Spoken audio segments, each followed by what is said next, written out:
Peter Adamson, and you're listening to the History of Philosophy podcast, brought to you with the support of King's College London and the Leverhulme Trust. Online at www.historyofphilosophy.net. Today's episode will be an interview about the ancient commentators on Aristotle with Richard Sorabji, who is an emeritus professor of philosophy at King's and an honorary fellow at Wolfson College. Hi, Richard. Thanks for coming back on the podcast. It's very nice to be back, Peter. You're a particularly appropriate person, maybe the most appropriate person I could have, to talk about the ancient commentators, because for many years you've been running a translation series, the Ancient Commentators Project, at King's, which I think is just about to produce its 100th volume. Is that right? That's right. Can you start maybe by telling us how you got the idea for this very ambitious project and how it came to fruition? Well, when I was a very young lecturer in my first job in America at Cornell University, I said to an older colleague, Norman Kretzmann, wouldn't it be wonderful if we could have a translation of the ancient commentators on Aristotle? I was very ignorant in those days. I merely thought it would be so useful for understanding Aristotle, which was true. I didn't realize how interesting they were in their own right. And 20 years later, Kretzmann was chairman of the committee which was deciding on grants for translation projects for the National Endowment for the Humanities, the main American government federal fund for funding humanities. And he asked his committee, when they'd done their year's work and selections, what would be the ideal application we'd like to see? And every member of the committee suggested something. He suggested the ancient commentators on Aristotle. And they all voted for that as the number one choice. So it came about that I was asked whether I would do that, although I'd have to apply. And I said no. Why did you say no?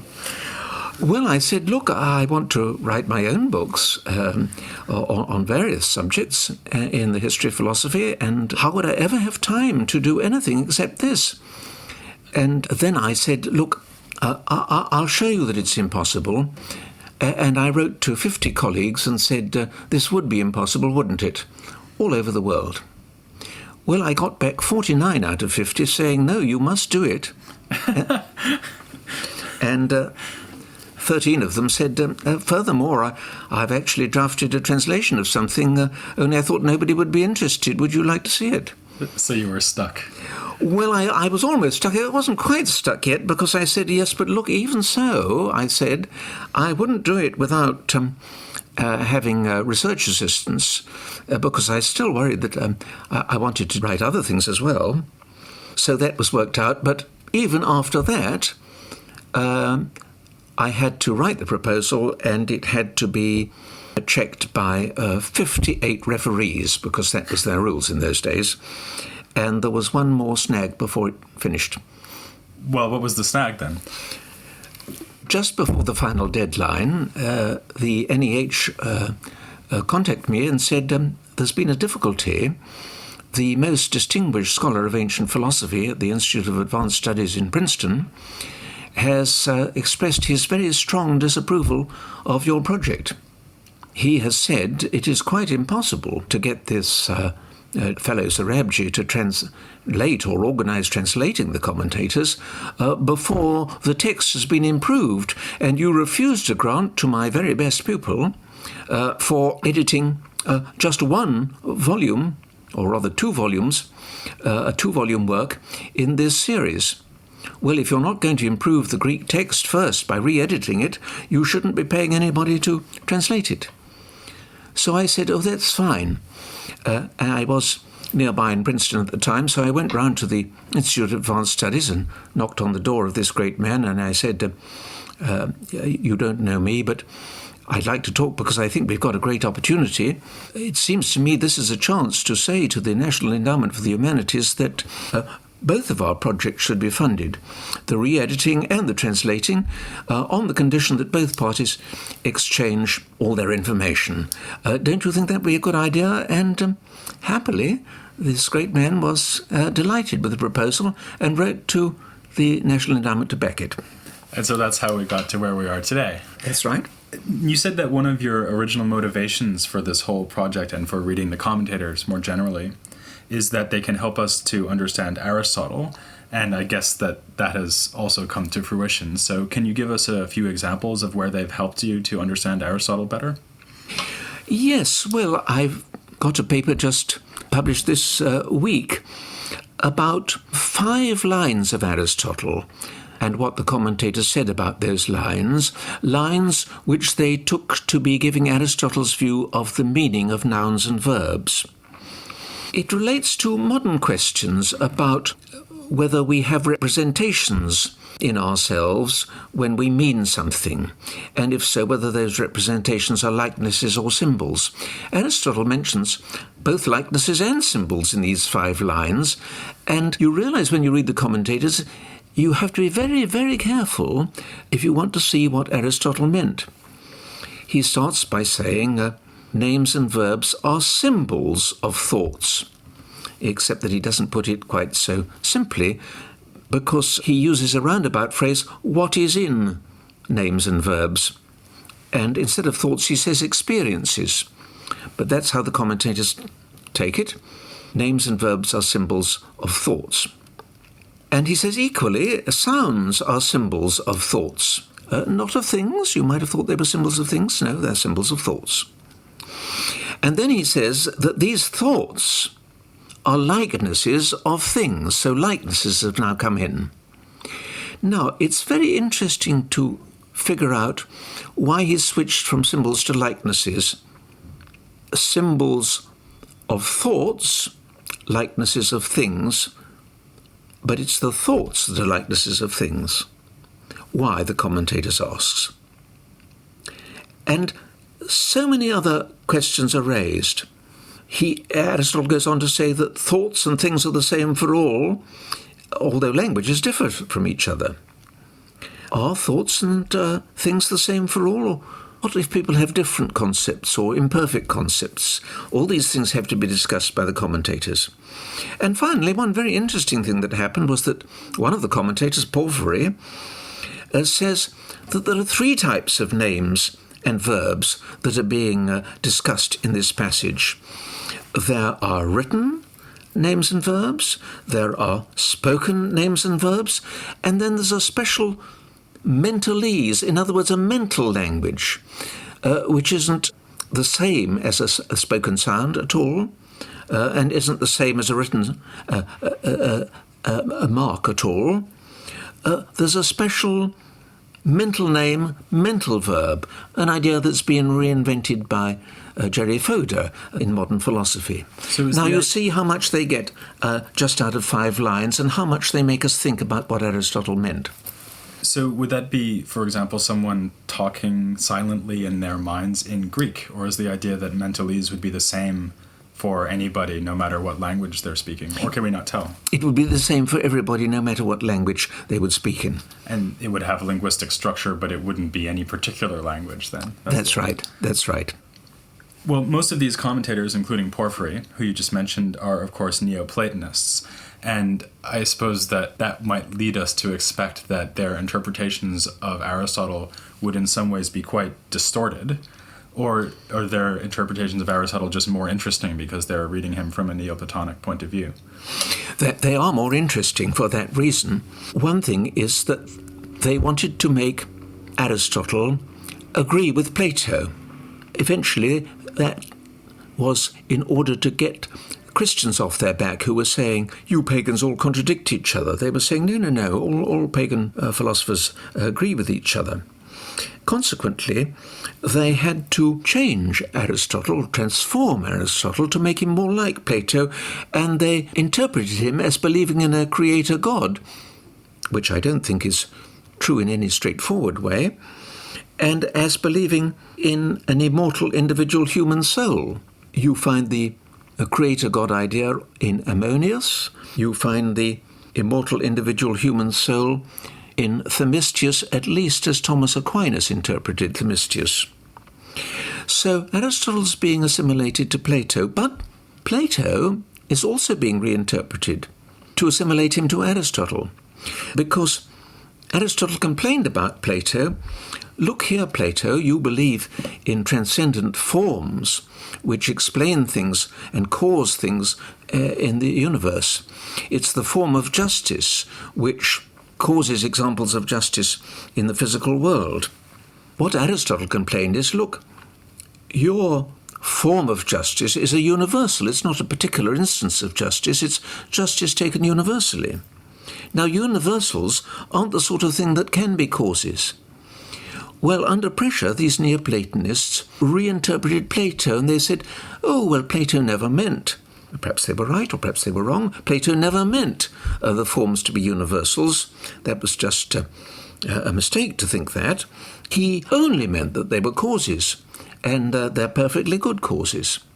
So Aristotle got Platonized and Plato got Aristotelized, and that was very important. In that case, I would actually say that they've got a better reading of Plato as a result, because at least I would say that it's wrong to conceive of Platonic forms as universals. I don't know if you agree with me about that.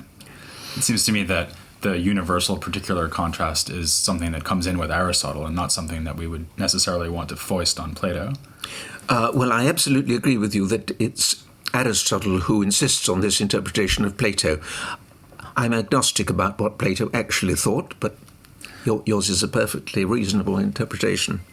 You've just been talking about the fact that they're very keen to show the harmony between Plato and Aristotle, I guess especially beginning with Porphyry.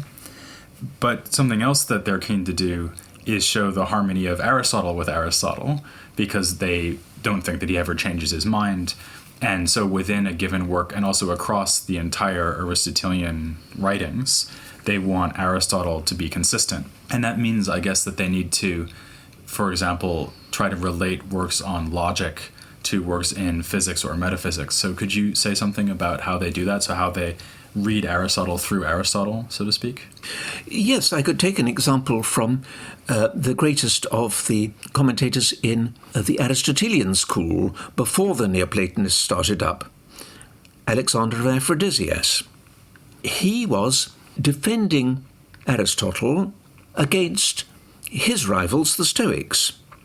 He tended to say either the Stoics are completely wrong, or else, well, the Stoics are right, but they're just repeating what Aristotle had already said. One thing the Stoics believed in was that history would repeat itself exactly, and that you and I would return in the next cycle of the universe, and we'd be giving this podcast with no memory of having done it an infinite number of times before. Oh, there's something to look forward to. I agree. Except we'd have no memory. And what Alexander did was, in order to attack this theory, which is something we classify, I think, as metaphysics, using a term taken from Aristotle himself, about what constitutes the same person. That's the area in which this subject arises. But he takes a remark from Aristotle's physics. Aristotle is talking about motions, and he takes the example of walking, and he says in the physics that you don't have one and the same walk unless it's the same walker and it's uninterrupted. So it's all happening in one continuous bit of time. And then Alexander applies that to this metaphysical question. He says the Stoics must be wrong that it could be you and me, exactly the same people, who recur in the next cycle of the universe. Because just as with walking, after an interruption it's going to be a different walk, so also with you and me, it's going to be a different pair of people doing the podcast in the next cycle of the universe, because there's been an interruption. Here he's applying something that Aristotle said within the context of physics and the idea of motion or change to a metaphysical question in order to attack the rivals of the Aristotelians, the Stoics. So what Alexander was responding to them then is that even if the same events seem to be occurring in another cycle of the universe, at best we'd only have two people who look very like Richard and Peter sitting here in a place that looks very like this room doing this interview. Is that right? That's right. There might be even exact similarity. But exact similarity does not amount to numerical identity, to use Aristotle's term. That example seems to me to illustrate something that's really interesting about the commentators, which is that not only are they trying to explain what Aristotle is saying, but they're also using Aristotelian materials to say new things. So in this case, something that Aristotle would never have had a reason to say, because of course he was before the Stoics, so he didn't need to respond to the Stoic idea of eternal recurrence. How common is that? Are there other cases where the commentators basically just have ideas that they've developed of their own and they smuggle them into the context of writing a commentary on Aristotle? Yes, they do. Now, a very good example is the idea of qualities moving discontinuously. By and large, Aristotle thought that the physical universe was continuous. Motion is continuous, all change is continuous, space is continuous, time is continuous. But he allowed occasional exceptions. For example, light can fill the whole of visible space in an instant without having to travel bit by bit.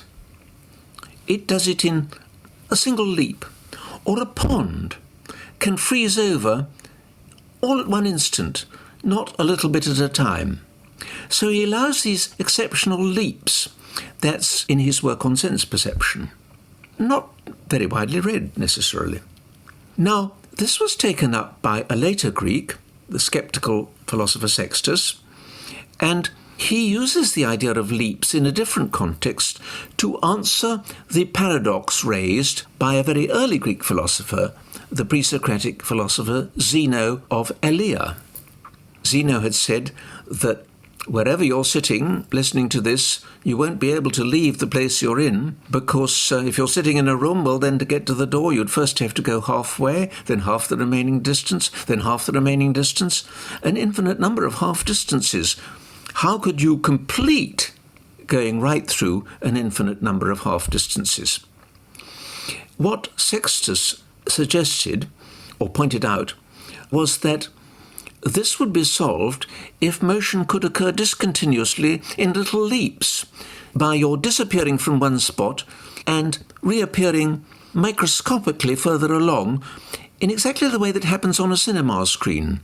If motion was cinematographic in that way and discontinuous, then we could complete the journey to the door in a finite number of steps, the last step being one of these disappearances and reappearances further on, a leap.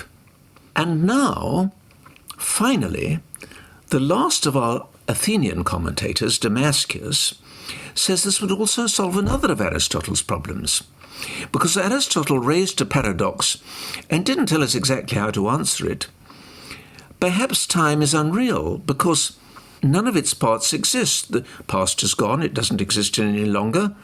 The future hasn't yet come, so it doesn't exist yet. The present, you might say? Yes, but how big is the present? The present must be sizeless, because if you say it lasts for 5 minutes, no, some of that 5 minutes will belong to the future and some will belong to the past without remainder.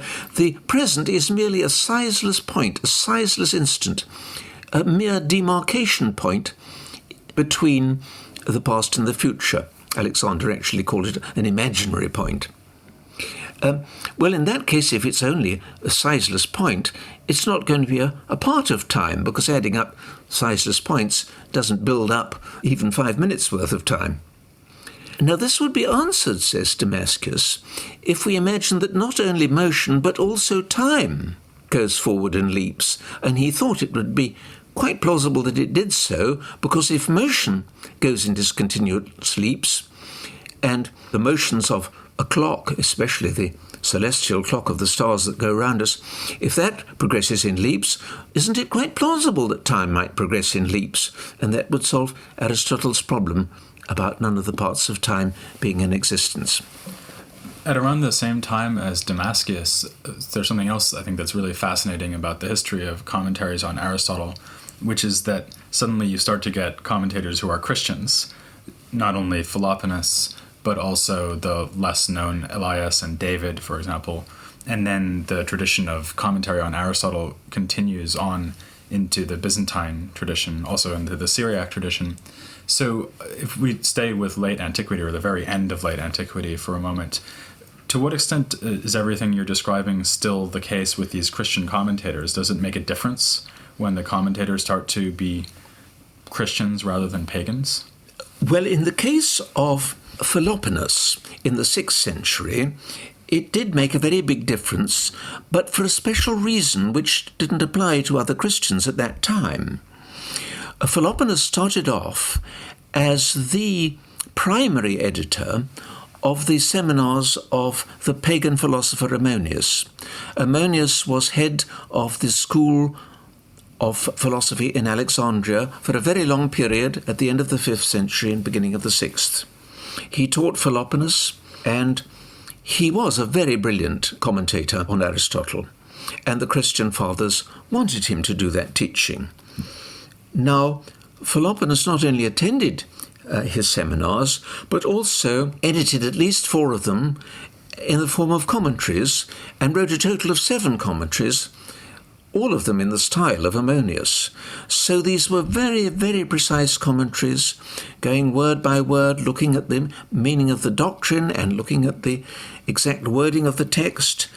But he was all along a Christian, and he all along, in my view, was hinting from time to time that he didn't entirely agree with Ammonius, but his main job, just as Ammonius' main job, was to explain what Aristotle meant. Now, in 529, there was a sudden turnabout, and Philoponus started outright attacks on the pagan philosophers.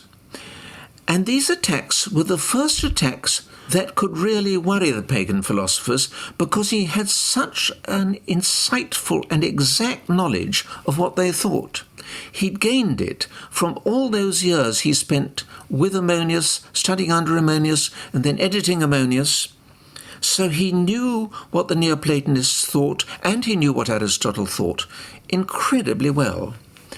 And that meant that he was far better than any other Christians of that age at attacking them, because he was extremely clever.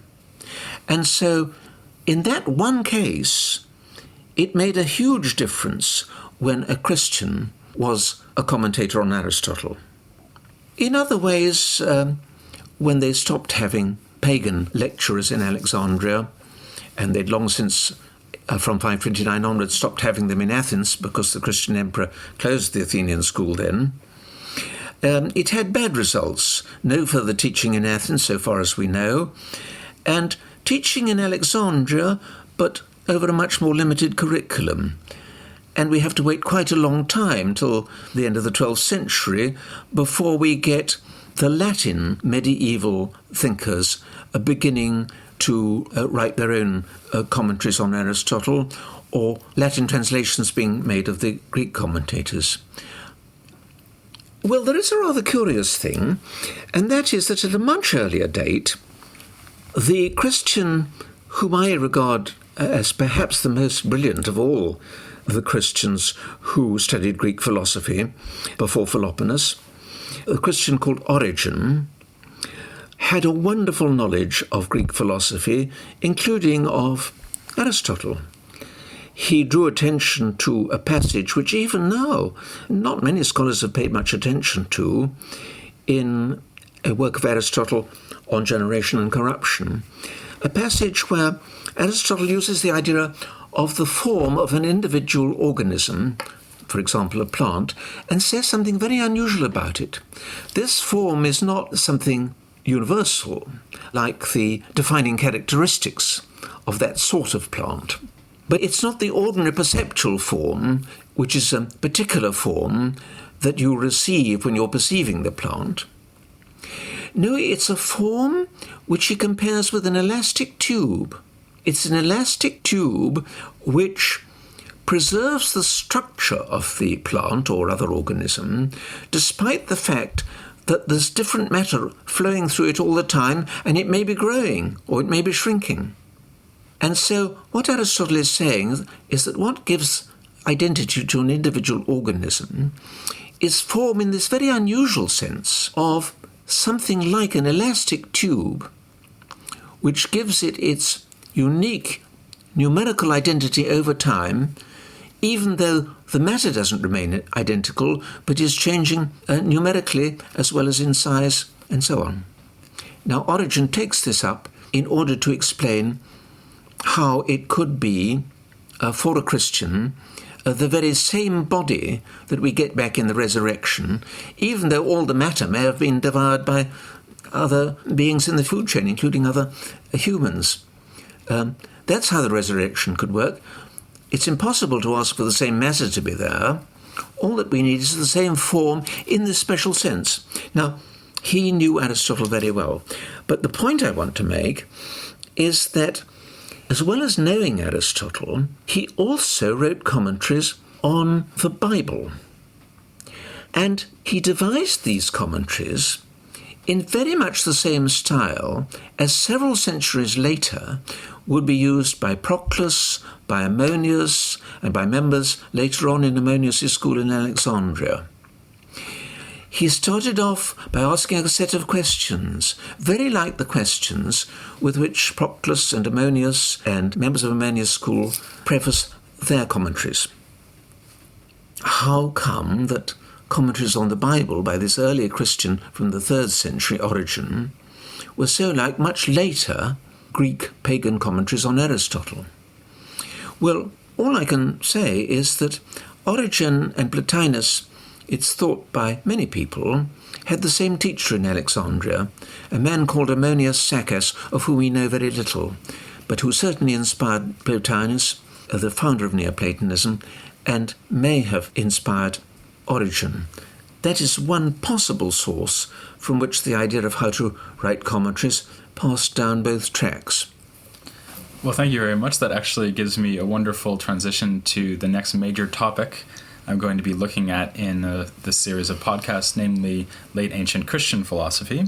For now, I'll thank Richard very much for coming on. It's been very enjoyable. Thank you very much, Peter. And I'd like to invite all the listeners to join me pretty soon for late ancient Christian philosophy. But first, next time will be the 100th episode of the podcast. And to celebrate that, I'll be having on 2 more guests who will be talking to me about the relationship between ancient philosophy and ancient culture more generally. So please join me for that next time on The History of Philosophy Without Any Gaps.